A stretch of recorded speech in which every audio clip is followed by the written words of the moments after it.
Welcome back to Golf WX's Winning What's in the Bag, where today we're going to take a look at Nico Echavarria's Winning What's in the Bag from the 2024 Zozo Championship.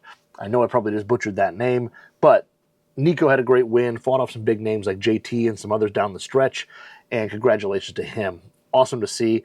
He is kind of a PXG staffer, but he has a bunch of other clubs in the bag, so it's an interesting one. So let's get into it. All right, so we'll start at the top with driver like we always do, and driver for Nico is going to be the Ping G430 LST. Now the LST model in the Ping G430 lineup is going to be the lowest spinning, lowest launching, and most neutral to slightly fade bias model that you can get in that lineup. Extremely popular on tour. You see a lot of Ping staffers and non-contract Ping players using this driver.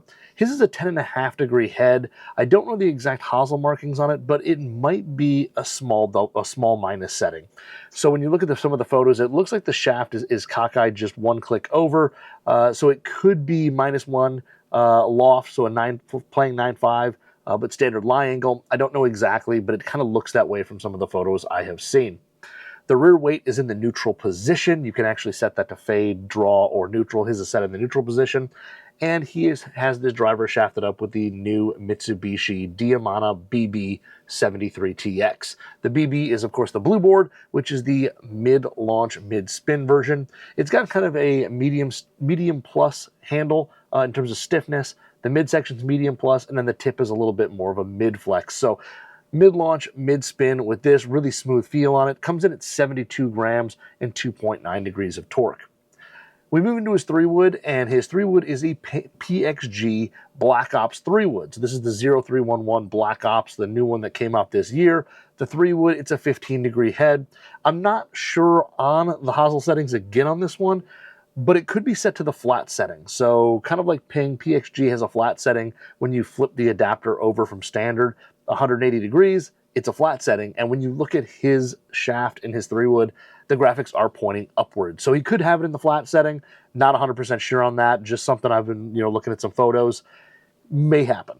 Now the shaft in this one is the Project X HZRDUS Smoke Red RDX. This is a 70TX, so 70 gram range. The TX Flex, usually a little bit stiffer, a little bit lower torque than the 6.5s, but this shaft is mid-launch, mid-spin, something where a lot of players like in the fairway would launch a little higher, let it land a little softer. Comes in at 73 grams and 2.6 degrees of torque for that shaft.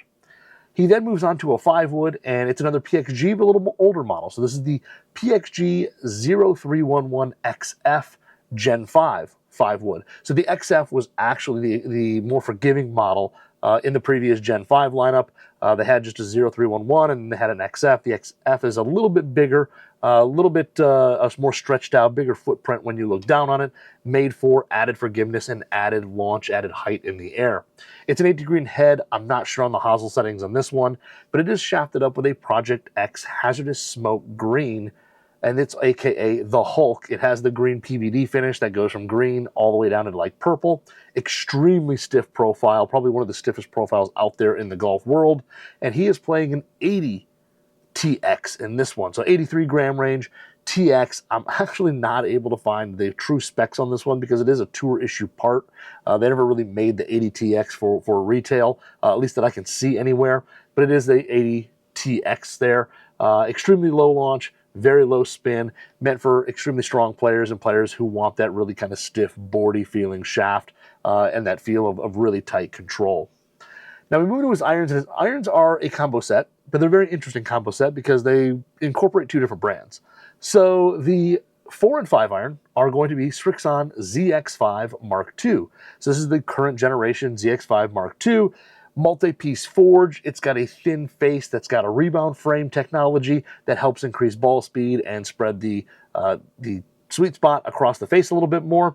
And they are great irons if you're looking to hit it a little bit further, add some forgiveness, while still looking down at a package that is pretty clean, small, very minimal offset, doesn't have a super thick top line.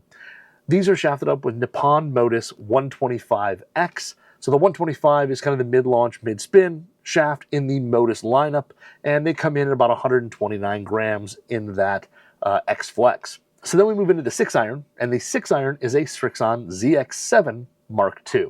So the ZX7 is the single-piece forging, a little bit of tungsten in the toe, but the single-piece forging. It's got the Tour V-sole for great turf interaction, and it's got a slightly longer blade length for a little bit more playability. They are fairly easy to launch for a forged cavity back iron like this.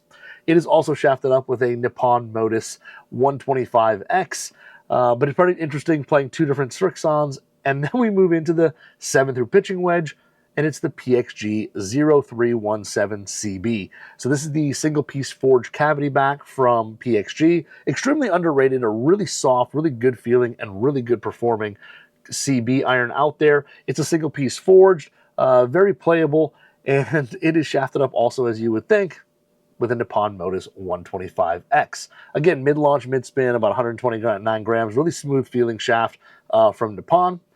Then we move into his wedges, and his wedges are for PXG Sugar Daddy 3s. Now, the Sugar Daddy 3 is the brand new wedge from PXG. It's got a slightly redesigned backing on it, a little different center of gravity. You can tell there's no small screws anywhere like the Sugar Daddy 2s, just one large one to kind of dial in swing weight.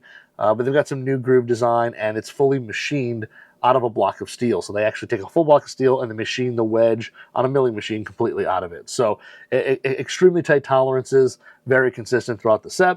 He's playing a 50 degree as his gap wedge, and that is shafted up with the same shaft of his irons, is the Nippon Modus 125X. Then we move into his 54 and his 60, so his sand wedge and his lob wedge. These are both, again, Sugar Daddy PXG Sugar Daddy 3s. But these ones, instead of having the Nippon Modus in it, they're going to have the True Temper Dynamic Gold Tour Issue S400. We talk about this shaft every week. It's about 132 grams, offers a little bit flatter flight, a little bit heavier, softer feel than an X100. So you kind of have that familiar feel to it, but you get a little more touch for those finesse and partial shots in the short game. So then we move on to putter, and his putter is an Odyssey Tri-Hot 5K. This is the number 7 DB. So when you look down at it, the number 7 is kind of the fang model, where it kind of comes through, has a little arc in the back, the two fangs that come off. Extremely popular. Just about every company makes a number 7 style putter, and DB stands for double bend shaft. So it's a traditional double bend shaft that goes in, making that putter truly face balanced. And by face balance, meaning if you just to hold the putter or let it rest on a table or on your hands and not touch it or influence it in any way, just let it rest, the face will point up towards the sky. Now this one here has the Stroke Lab shaft in it, which is half graphite or graphite in the upper handle section, and then the steel tip for the double bend. Adds a little bit of stiffness, a little bit of stability to the putter. And then grip on it is going to be a SuperStroke Zenergy Pistol Tour. So this is a 69 gram shaft, or a 69 gram grip, and it's the smallest grip of the pistol family there. They make a 1.0 and a 2.0, but the Tour is the smallest one. For ball, he actually is playing the Titleist Pro V1x, but he's playing the 2025 model, so the brand new one, the one that we've kind of seen on tour, but we don't know any of the details yet, so we don't really know what's different about it compared to the current Pro V1 that's on sale now, but it is a win for the brand new 2025 model. And then his grips there are going to be Golf Pride Tour Velvet Plus 4s. So this is a Tour Velvet feel, so traditional Tour Velvet feel, traditional rubber, but the lower hand is actually going to be reduced taper. It's going to have less taper to it, kind of like you built it up with 4 wraps of tape. And what they say with that is it reduces some grip pressure, can help with power or releasing the club. Grips are kind of grips, so you'd have to try that to see how it works out for yourself. But that is Nico's winning What's in the Bag from the 2024 Zozo Championship. Congratulations again to him on the big win, and check back with us next week when we see what's in the winner's bag